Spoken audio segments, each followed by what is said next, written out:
Shalom a todos, que o Eterno possa abençoar a vida de todos os nossos irmãos que estão ouvindo este shiur, este estudo, aonde nós estamos estudando o livro de Atos dos emissários, dos Shalias, dos apóstolos. E hoje nós iremos estudar sobre o capítulo 17 e o capítulo 18. Como de costume, nós abordamos sempre 2 capítulos e analisamos o real sentido daquilo que Paulo estava se referindo, daquilo que Paulo estava trazendo, daquilo que Shaul e os emissários estavam se preocupando. Então, por isso que você pode também acompanhar os estudos do livro de Romanos. Nós decidimos colocar o livro de Romanos em primeiro aí. Você pode ver embaixo, o livro de Romanos tem todo o livro de Romanos explicando detalhadamente o real sentido do que Paulo estava se referindo, do que Paulo estava tratando com os romanos. Infelizmente, nós temos visto aí muitas pessoas desacreditando da Brit Hadashah por causa do judaísmo ortodoxo e tradicional. Infelizmente, muitos têm se inflamado e se voltado para a fábula e rejeitado o ensino sadio, o ensino verdadeiro que Yeshua deixou. Então nós vamos ler como de costume e vamos no decorrer explicando o real sentido. Diz o seguinte, Atos 17, nós vamos ler o 17 e vamos ler o 18. Depois de passar por Anfípolis e Apolônia, Shaul e Silas chegaram a Tessalônica, onde havia uma sinagoga. Ou seja, era de costume dele ir numa sinagoga, segundo o seu costume. Shaul foi à sinagoga e por 3 Shabatot deu Esdras com base no Taná, explicando e provando que o Messias deveria sofrer e ressuscitar dentre os mortos, e que este Yeshua que ele anunciou é o Messias. Alguns dos judeus foram persuadidos e uniram-se seu destino ao de Shaul e de Silas. O mesmo fizeram muitos gregos, tementes ao Eterno, muitos gregos, e não poucas mulheres de alta posição, ou seja, mulheres com alta posição também se voltaram para o Eterno. Os judeus incrédulos, porém, ficaram com inveja. É natural que os judeus incrédulos, que se dizem judeus, incrédulos, que não confiam, que não querem falar da Brit Hadashah, fiquem com inveja. É como diz o rabino, uns rabinos, ou rabino, não vou citar nomes, para não dar mérito. Estou brincando, tá? Mas o mérito é dele. Ele diz o seguinte: se está ruim, faça melhor. Tenha potencial. E diz o seguinte: ficaram com inveja, por isso reuniram alguns homens perigosos dentre a ralé que perambulava perto da praça do mercado e deram início a um tumulto da cidade. O que Paulo estava fazendo, gente? Nada. Paulo não estava fazendo nada demais. Ele só estava falando da morte de Yeshua com base no Taná. E os judeus incrédulos reuniram pessoas ruins, que sempre é assim. Pessoas se unem a pessoas ruins para difamar, para desmoralizar pessoas. Fez um tumulto, uma confusão. Está escrito. Atacaram a casa de Jason, esperando encontrar Shaul e Silas e levá-los para a multidão. Contudo, não os achando, arrastaram Jason e alguns outros irmãos até as autoridades da cidade e gritaram: esses homens que têm transtornado o mundo todo chegaram aqui, e Jason permitiu que eles ficassem em sua casa. Todos eles estão agindo contra os decretos do imperador. Aonde está isso, gente? Decreto de imperador, gente, ele não está falando disso não. Porque afirmam que existe um outro rei Yeshua. As palavras deles agitaram a multidão e as autoridades, de modo que só depois de Jasson e os outros terem pago a fiança estipulada, eles o deixaram ir. Tão logo anoiteceu, os irmãos enviaram Shaul e Silas para Bereia. Assim que chegaram, foram à sinagoga. Ele foi para a igreja? Não, foi para a sinagoga. As pessoas dali eram de caráter mais nobre, inteligente, usava o entendimento, de caráter mais nobre do que os Tessalônica. Eles receberam a mensagem com entusiasmo, examinando o Tanar todos os dias, para ver se o que Shaul dizia era verdade. Está escrito, muitos dentre eles vieram a confiar, bem como certo número de mulheres gregas de elevada posição e não poucos homens. Veja, temos que ser como os bereianos, analisar a questão, analisar o que a pessoa está falando ali. Mas hoje em dia não é assim. A pessoa chega numa sinagoga, chega numa comunidade, chega onde quer que seja, ela chega, em vez dela analisar a questão, ela abraça tudo que dão para ela, ela come tudo. Ela come tudo, sem resmungar, sem nada, e come tudo. Aí se lasca. Tem que analisar, peraí, deixa eu ver o que ele está falando. Deixa eu ver o que ele está falando, este homem está dizendo. Deixa eu ver. Vê se consta aqui nas escrituras. Consta? Ah, então vamos dar crédito para essa pessoa. Baruch Hashem, vamos lá. Quando os judeus incrédulos de Tessalônica souberam que a palavra do Eterno estava sendo anunciada por Shaul em Bereia, sempre tem o sem vergonha que fica perseguindo, querendo saber da tua vida, onde você está. É assim, vai ser assim. O que ele está fazendo? Aí, fica perseguindo Paulo. Onde Paulo foi? Onde ele está? Para me lá perturbar a vida dele. Para se lascar, pai. Deixa de mão. Paulo, se eu fosse Paulo, eu falava: rapaz, vocês estão atrás de mim, que diabo? Se toca, vão procurar o inferno, vai procurar Satanás. Vai atrás dele. Oxi, larga de mim, larga do meu pé. Tô brincando, tá, gente? Mas é sério. Aí, ó. Dirigi-se também para lá com o propósito de criar confusão e agitar a multidão. De novo, meu, esses caras perseguindo. Oh, meu pai. Os irmãos enviaram Shaul de imediato para o litoral. Deixa eu pegar aqui para acompanhar, para não perder. Ao passo que Silas e Timóteo permaneceram onde estavam. Os acompanhantes de Shaul o levaram até Atenas, partindo depois com instruções para que Silas e Timóteo viessem assim que fosse possível. Enquanto Shaul esperava por eles em Atenas, seu espírito ficou muito angustiado ao ver que a cidade estava cheia de ídolos. Por isso ele mantinha discussões na sinagoga com os judeus. Todo lugar tinha sinagoga, em todo o país.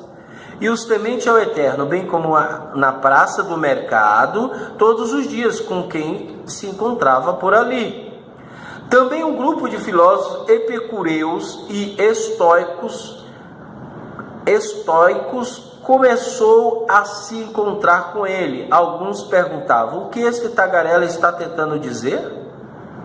Outros, porque ele anunciava as boas novas a respeito de Yeshua e da ressurreição, diziam: ele fala como um propagandista de divindades estrangeiras.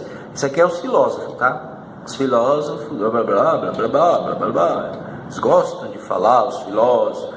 Fazer que é bom, criar vergonha na cara, ninguém quer.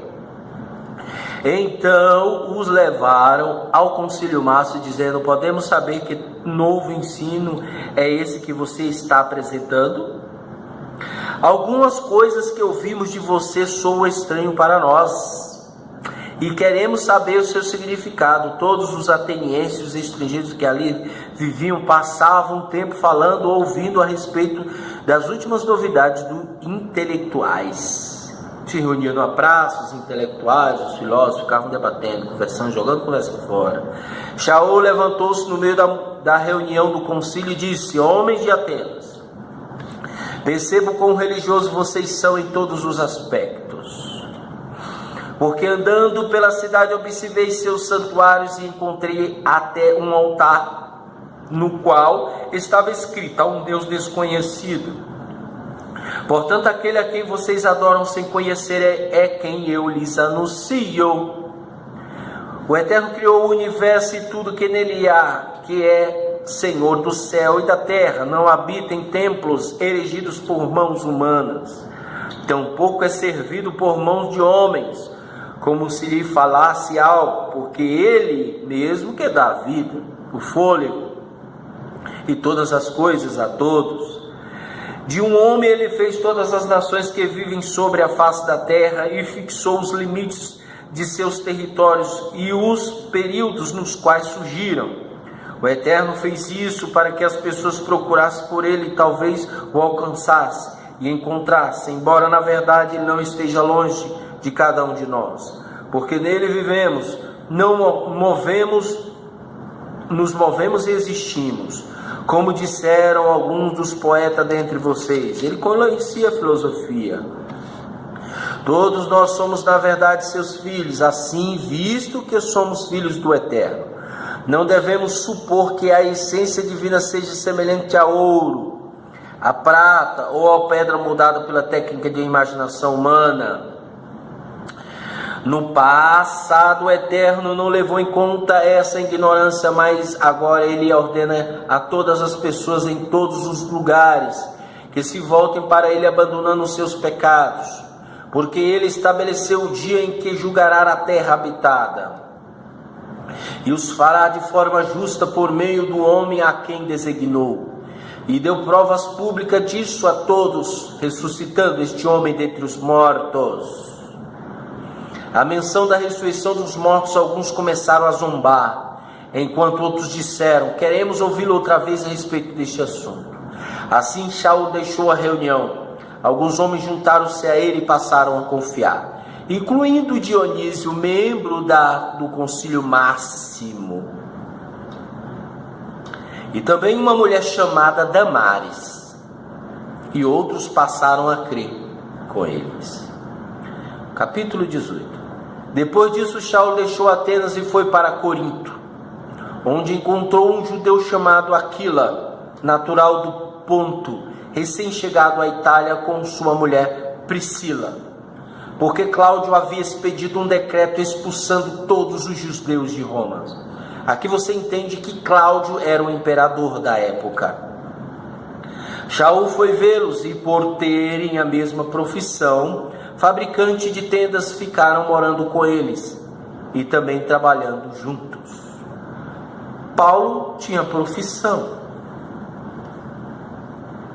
E hoje nós vemos muitos pastores sem profissão e se dizem apóstolo, emissário. E vou mais além, existe muito roche sem profissão e quer ser roche. Cuidado. Ai.